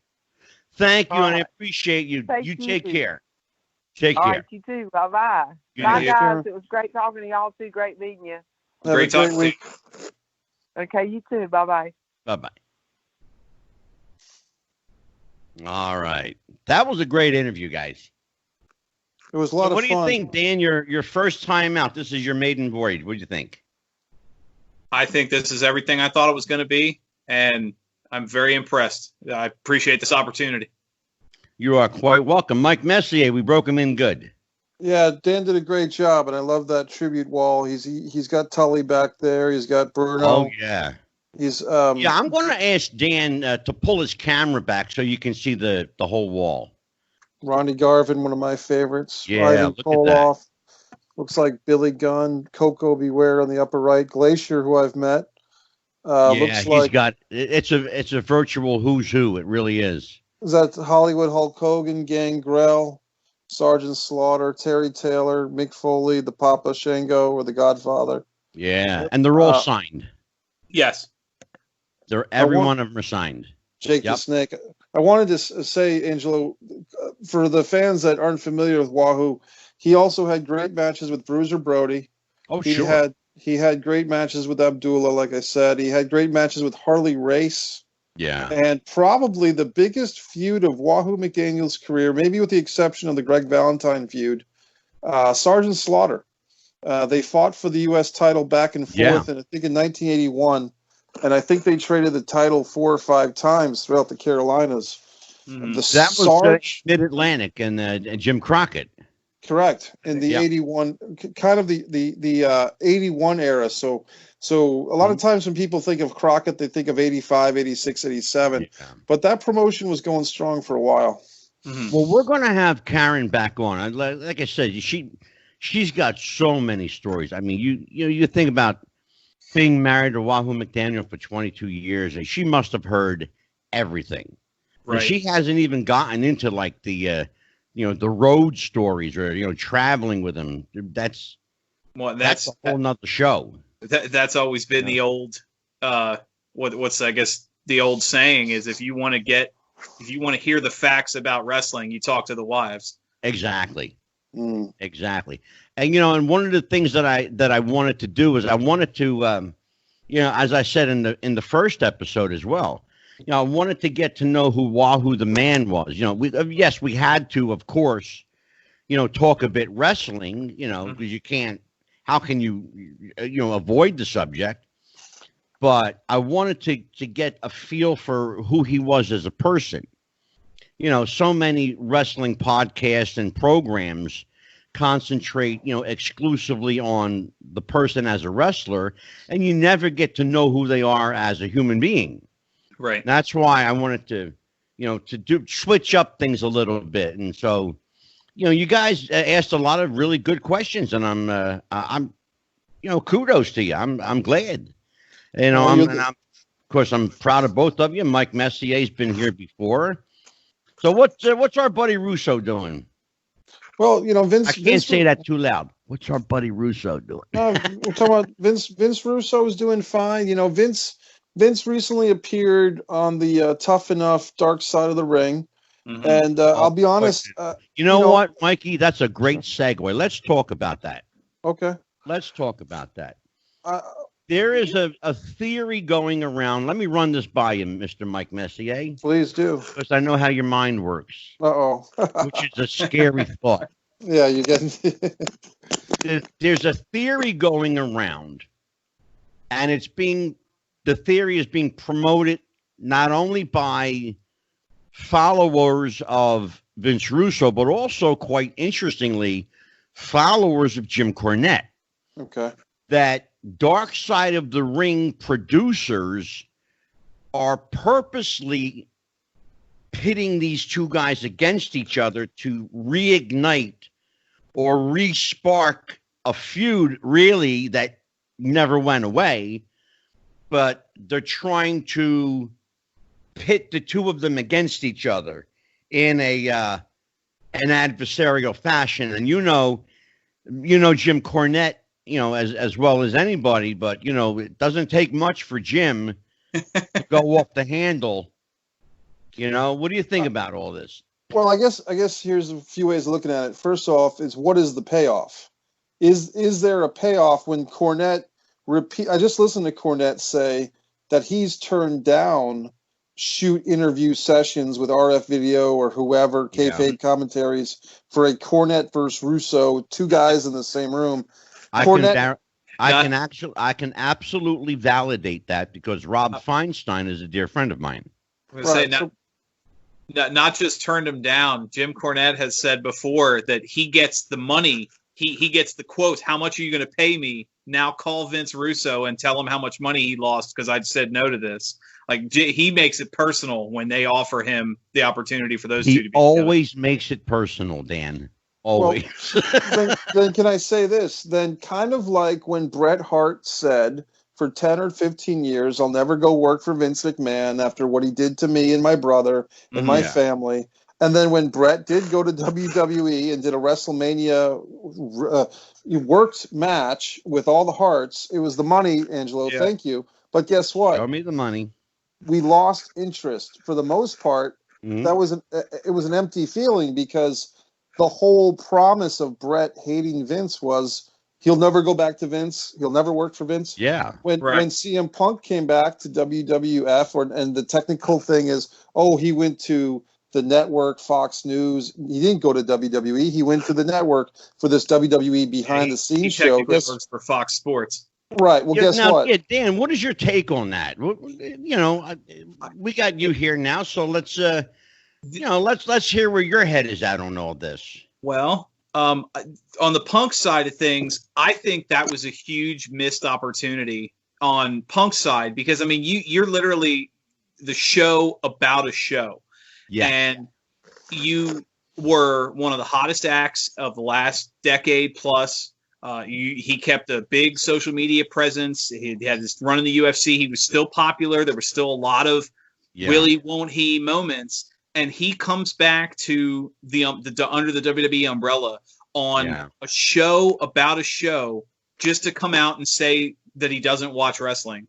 Like, it just felt like such a missed opportunity. I mean, I thought it was fun that the way they interacted. It was obvious that they didn't know his answers in advance, which I thought was a breath of fresh air, that it felt like a real interview and not the usually like the overly scripted, like the talking smack. And stuff the like canned interview. Yeah, exactly. Yeah. But you had such a missed opportunity there that if he was willing to go back to that umbrella, there's so many other things, even a backstage segment. I mean, you go to, a WrestleMania where they always have the random backstage segment, 10, 15 legends just show up and a few, you put him on screen for a few seconds in a backstage segment and he doesn't have to talk to anybody or do anything.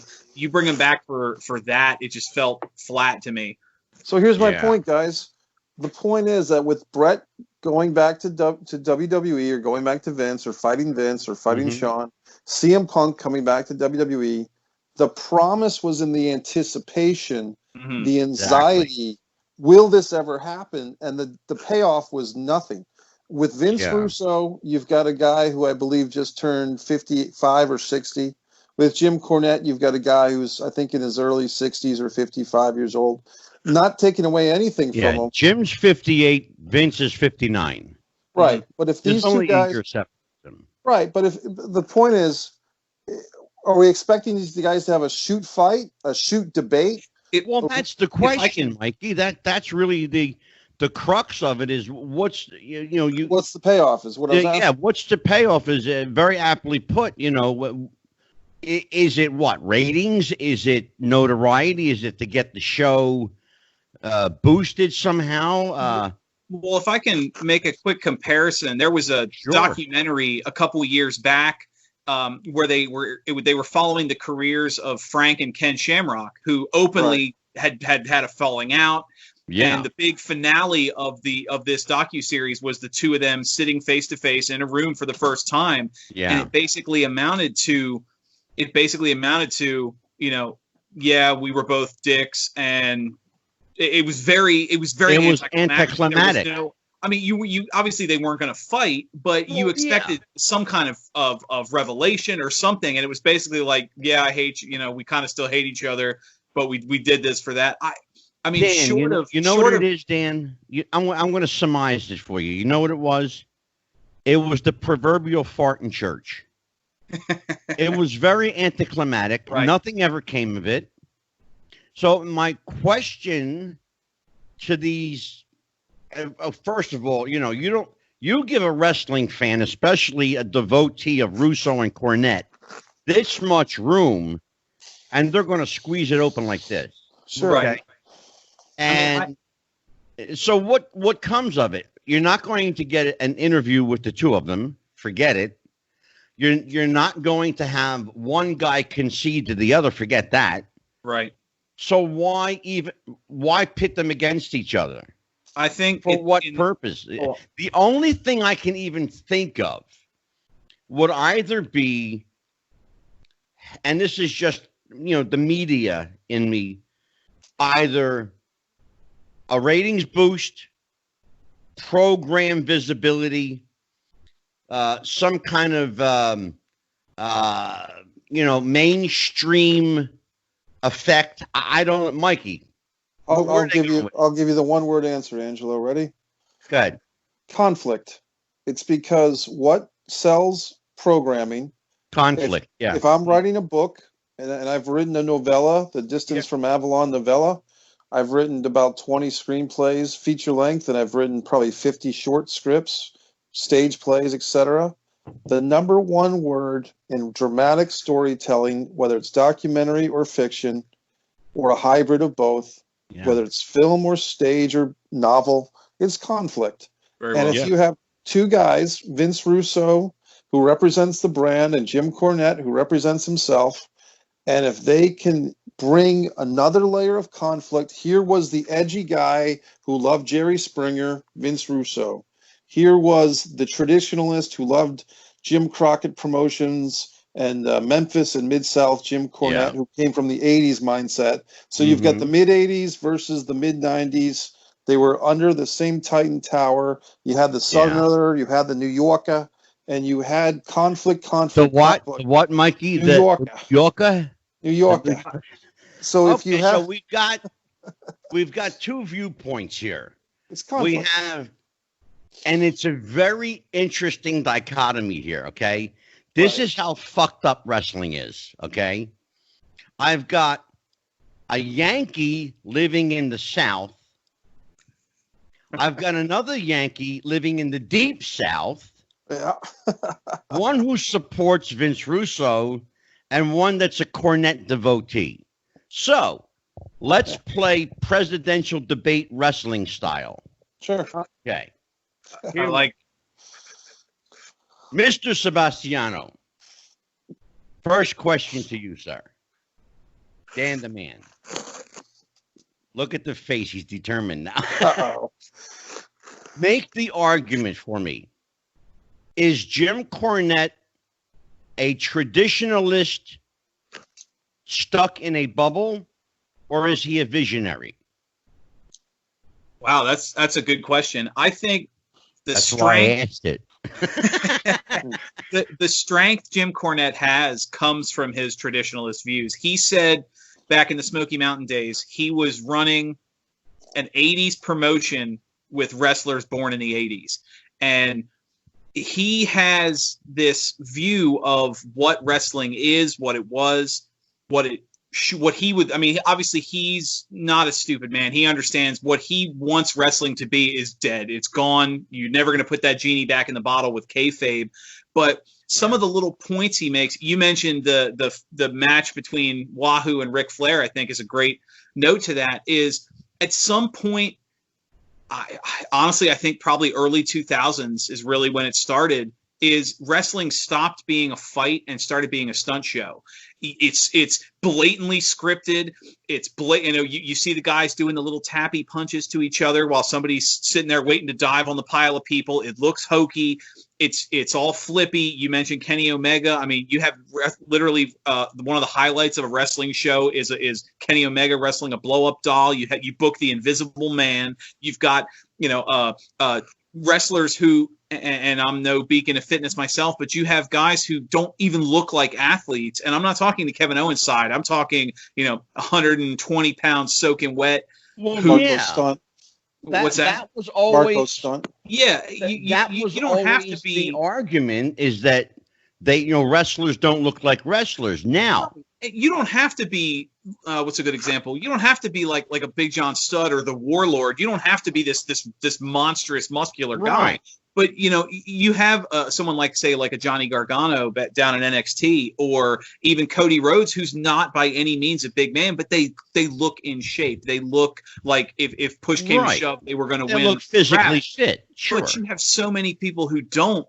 And the story there is the trash TV, Vince Russo, and that was part of the I think really what kind of nailed Jim Cornette's point was in the Dark Side of the Ring episode. They were interviewing Russo, and he said, "You want to kill me over wrestling," and he kind of made it sound like wrestling doesn't matter. You want to. Well, what he said, Dan, just wrestling. What he said was, and I quote, "It's just wrestling, bro." Right, and that's the point. Is it's just wrestling, and then they cut to Jim Cornette saying wrestling's been the most important thing in my life for 30 years or whatever. Right. But that was the problem. Was Vince Russo went in? Well, he had no experience in the business, and I'm not saying this as a criticism. I'm saying he had the mindset of he was hired into an entity, and he was going to change it. And you have somebody. Let me pick up on that point with Mr. Messier. To counterpoint, Mr. Messier, your question, sir. Can I report to Dan real quick? Okay. A complete imbecile, or is he a mad genius? Well, I would lean towards the mad genius part, but I'd say it doesn't have to be in extremes. But let me first say to the answer to the point, he had no experience. This is Vince Russo's experience. He took some wrestling classes, I believe, at Johnny Rod's school in New York or New Jersey area.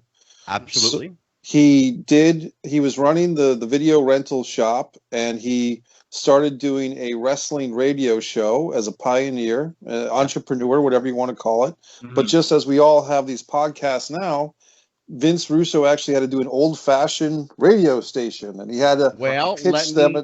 He also wrote for the magazine. Hold on, guys. Hold on, fellas. Hold on. Let the old guy here smarten you up a little bit. It's absolutely true. Vince did radio. Yeah. But Vince forayed into radio by way of the real pioneer in wrestling radio, whose name is John Arezzi. John Arezzi's Wrestling Spotlight, which, by the way, is co-hosted by Brian Last. Yes. Of the Jim Cornette Experience. John Arezzi is a guy who was friends with Vince Russo, and in fact lost his friendship with Vince Russo over wrestling. So yes, he was absolutely one of the pioneers, but the pioneer in wrestling radio, and the person we can thank for these podcasts, all 700 million of them, is John Arezzi. Thank you, John. Honest about it. Right. So go ahead, Mikey. Okay, so my point was to say that Vince Russo had no experience. That's something you've learned from the Cornettes of the world, because Vince Russo did have experience. Perhaps having no experience was the wrong choice of words. What I meant was he was put into a position with a background that didn't get when he was made a writer, he didn't transition into being a writer the way people did back then. That's what I meant. He had obviously he didn't come off the street, but he took positions in the company that the traditionalists would say somebody with his background had no business getting at that point. Well, to this. In fairness, and Mikey, sure. let me yield to you for just a moment. In fairness, and I'm not, and Mikey will tell you, I like Vince, but I'm not his biggest fan. I respect what he does. I would like very much to interview him, but in fairness to Vince Russo, Vince does have, and did at the time, and still does have, a journalism background. In fact, has a degree not only in English literature, but contemporary literature. And he is, in fact, a writer. And he did, in fact, write before he was hired at WWF magazine. So that much is true. That's verified. That's documented. That's all legit. So, Mikey, go ahead. Continue. Well, I guess I would say, you talk about experience, Dan. What was Kevin Federline's experience in wrestling before he pinned John Cena on an episode of Monday Night Raw? What was LT Lawrence Taylor's experience in pro wrestling before he pinned Bam Bam Bigelow in the main event of WrestleMania 11? Yeah. What was Steve Mongo McMichael and Kevin Green and Dennis Rodman's and Karl Malone's experience in pro wrestling before they were main eventing WCW pay-per-views? The answer is none. So the promoters, Jay Leno, the Chin, making Hulk Hogan sell an arm lock in front of 20,000 bikers who were booing and hissing. So the point is, if you want people who know about professional wrestling running the show, that's when someone like myself and Angelo and probably yourself should all be hired by the WWE to give them some storylines that would actually make sense and make people happy. Well, but Vince McMahon hires people that he goes to on a whim. So that's just the way it is. We should point out and I'll settle the argument because I'm the old guy and I'm the host and it's my show and that's what I'm going to do. Here's the deal. To put it in Vince's words, and I hate to give Vince Russo the last word on this, but I have to because he's absolutely on point with this when he says, and I quote, "It's all a work, bro. It's all a work. It's a work, bro." Well, I didn't get to answer your question, Angelo. If I could, I'll make it. Go ahead. 90 seconds or less, if I can. You asked me, is Vince Russo? Well, what were the two choices? Either a mad genius or an idiot, or is he an imbecile or a mad genius? I don't think he's. Let's put it this way: he's not an imbecile. I mean, Vince Russo is a smart guy. He's also a compassionate guy. If people were to watch his video series, That's Life. Or the show that I was on, A Bucket Full of Chicken Necks, which I have on my Vimeo and my YouTube. You can watch it for free. Yeah. Vince Russo, beyond the confines of talking about pro wrestling, is a well-spoken, compassionate guy. He loves his family. He has genuine concern for people and the state of the future of the world. He's a man of faith. He talks about that. Some people have issues with that. I think what's happened with Vince Russo is a growing bitterness he's gotten for the pro wrestling industry, because of situations that he experienced and some things. The biggest hot topic you can get is Owen Hart. The reason why people blame Vince Russo for Owen Hart's death is because of an angle that the great Roddy Piper ran on TNA Wrestling. Before that angle, and I believe 2002 or 2003, nobody was blaming Vince Russo for Owen Hart's death until an angle that the great Roddy Piper wanted to do to point the finger at Vince Russo for Owen Hart's death. That's what planted the seed for the manifestation of people blaming Vince Russo for Owen's death. Now, let me ask you this. Well, guys. That's like blaming Hitler for killing Christ, you know? Here's the bottom line. Here it is, because we're running a bit long. Sure. Here's the bottom line. Much as they don't want to hear this, and I've got something to say to Jim Cornette, and I've got something to say to Mr. Russo. These two guys are exactly alike. They're saying the same thing from different corners of the ring. They're saying exactly the same thing. If you cut through the minutia and take all the bullshit out, what they're saying is exactly the same thing. To say that, for example, that Owen Hart's death is squarely blamed on one person, Vince Russo, is not only idiotic and imbecilic, it's also not true. Right. Mm-hmm. One person is not at fault. Can't be. It's just not possible. Number two, you can't blame the death of wrestling on one person. So Jim Cornette needs to take a step back and look at his involvement in the death of wrestling, because he is equally culpable. By holding on to those old world values, he's keeping wrestling from progressing forward. Vince Russo, in his mindset, understands that wrestling is already dead and that it's not coming back. And like it or not, call it wrestling or sports entertainment or performance art, whatever you wish to call it, it's not the same product we grew up watching. And I, at 61 years of age, have seen this morph into something that's not even recognizable as wrestling. People call it the evolution of wrestling. Princess Victoria, who was a guest on my show, said it so appropriately well. She said it's the de-evolution, devolving of the wrestling format. It's not wrestling anymore. I'd be just as content to call it performance art as sports entertainment. There is a level of athleticism, and there is certainly a level of entertainment in showbiz. I don't care what wrestling you do or where you are or what promotion you're associated with. It's not wrestling. It's entertainment. It was when I was a kid, and it is now. It was more believable because people now have forgotten how to suspend disbelief. That's the problem. Mm-hmm. And if you listen to Jim Cornette and if you listen to Vince Russo, they're saying exactly what I just said. Only I said it better and I said it shorter. Well, I appreciate that, Angelo. Having said that, for Mike Messier, who's going to plug his website.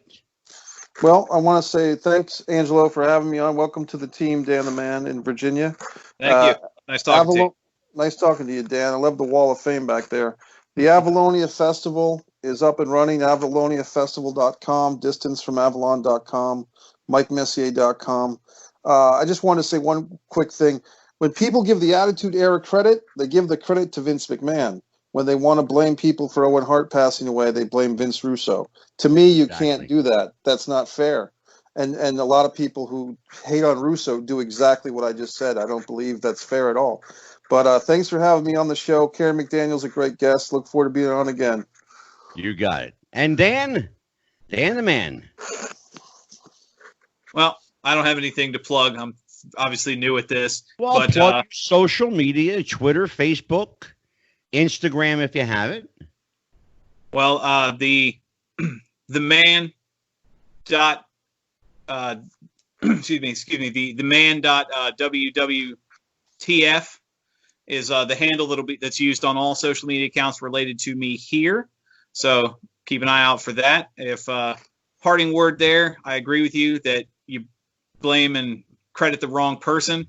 However, if we're going to play the final thought, I don't think Vince Russo has a dented tennis racket on his wall from busting up a fan. So just the final point goes to Jim Cornette on that one.